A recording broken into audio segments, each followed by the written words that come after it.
भक्त के वश में भगवान। सुनिए ये धार्मिक कथा। किसी समय एक गांव में भागवत कथा का आयोजन किया गया। एक पंडित जी भागवत कथा सुनाने आए। पूरे सप्ताह कथा वाचन चला। पूर्ण आहुति पर दान दक्षिणा की सामग्री इकट्ठा कर घोड़े पर बैठकर पंडित जी रवाना होने लगे।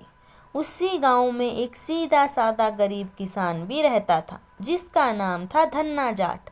धन्ना जाट ने उनके पांव पकड़ लिए और बोला, पंडित जी महाराज, आपने कहा था कि जो ठाकुर जी की सेवा करता है उसका बेड़ा पार हो जाता है, पर आप तो जा रहे हैं। मेरे पास न तो ठाकुर जी हैं, न ही मैं उनकी सेवा पूजा की विधि जानता हूँ, इसलिए आप मुझे ठाकुर जी देकर पधारें। पंडित जी ने कहा, चौधरी तुम ही ले आना।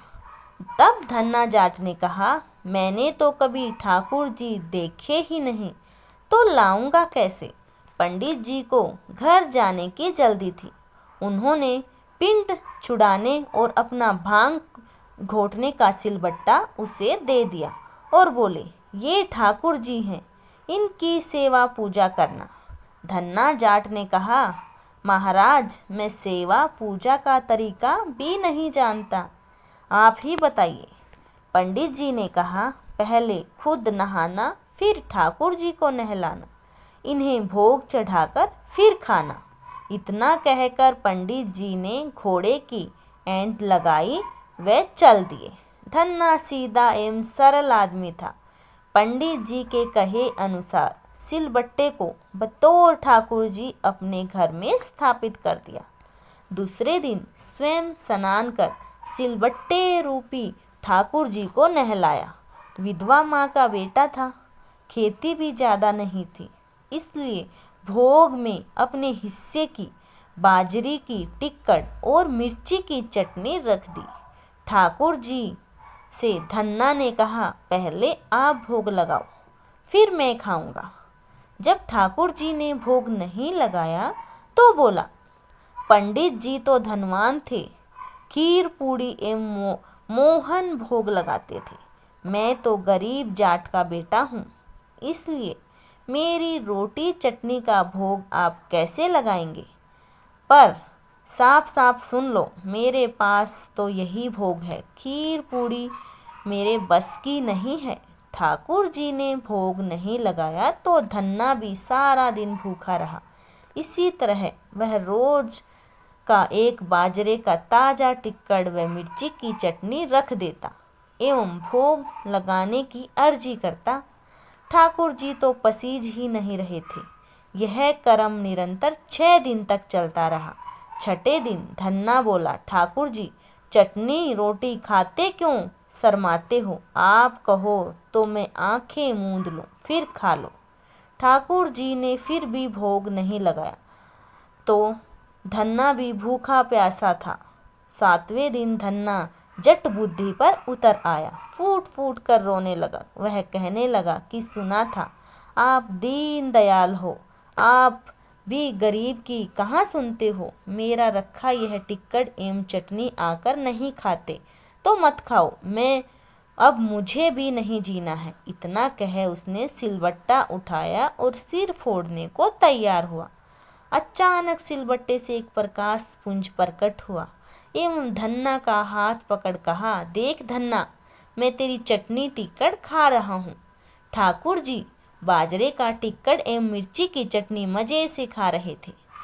जब आधा टिक्कड़ खा लिया तो धन्ना बोला, क्या ठाकुर जी, मेरा पूरा टिक्कड़ खा जाओगे क्या। मैं भी 6 दिन से भूखा प्यासा हूँ, आधा टिक्कड़ तो मेरे लिए भी रखो। ठाकुर जी ने कहा, तुम्हारी चटनी रोटी बड़ी मीठी लग रही है, तू दूसरी खा लेना। तब धन्ना ने कहा, प्रभु माँ मुझे एक ही रोटी देती है, यदि मैं दूसरी लूँगा तो माँ भूखी रह जाएगी। तब प्रभु ने कहा, फिर ज़्यादा क्यों नहीं बनाते। धन्ना ने कहा, खेत छोटा है और मैं अकेला। ठाकुर जी ने कहा, नौकर रख ले। तो धन्ना बोला, प्रभु मेरे पास बैल थोड़े ही हैं, मैं तो खुद जोतता हूँ। ठाकुर जी ने कहा, और खेत जोत ले। धन्ना ने कहा, प्रभु आप तो मेरी मजाक उड़ा रहे हो। नौकर रखने की हैसियत होती तो 2 वक्त की रोटी ही न खा लेता। हम माँ बेटे। इस पर ठाकुर जी ने कहा, चिंता मत कर, मैं तेरी सहायता करूँगा। कहते हैं तब से ठाकुर जी ने धन्ना का साथी बनकर उसकी सहायता करनी शुरू की। धन्ना के साथ खेत में काम काज कर उसे अच्छी जमीन एवं बैलों की जोड़ी दिलवा दी। कुछ अरसे बाद घर में गायें भी आ गई, मकान भी पक्का बन गया, सवारी के लिए घोड़े आ गए। धन्ना एक अच्छा खासा जमींदार बन गया। कई साल बाद पंडित जी पुनः धन्ना के गांव भागवत कथा करने आए। धन्ना भी उनके दर्शन को गया, प्रणाम कर बोला, पंडित जी आप जो ठाकुर जी देकर गए थे वे 6 दिन तो भूखे प्यासे रहे एवं मुझे भी भूखा प्यासा रखा। 7वें दिन उन्होंने भूख के मारे परेशान होकर मुझ गरीब की रोटी खा ही ली।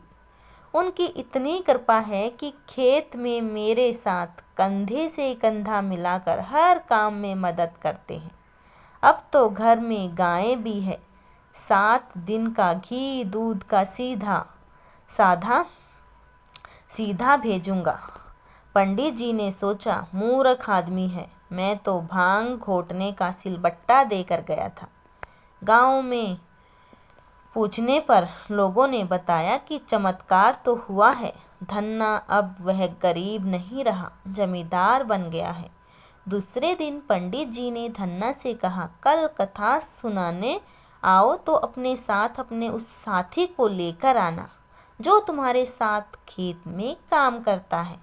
घर आकर धन्ना ने प्रभु से निवेदन किया कि कथा में चलो, तो प्रभु ने कहा, मैं नहीं चलता, तुम जाओ। तो धन्ना बोला, अब क्या उन पंडित जी को आपसे मिलने घर ले आऊं? तो प्रभु ने कहा, बिल्कुल नहीं, मैं झूठी कथा कहने वालों से नहीं मिलता। जो मुझसे सच्चा प्रेम करता है और जो अपना काम मेरी पूजा समझकर करता है, मैं उसी के साथ रहता हूँ। सत्य कहा गया है, भक्त के वश में ही है भगवान। धन्यवाद दोस्तों। जिसको भी यह कहानी पसंद आई please like share and subscribe my channel. धन्यवाद दोस्तों। राधे राधे।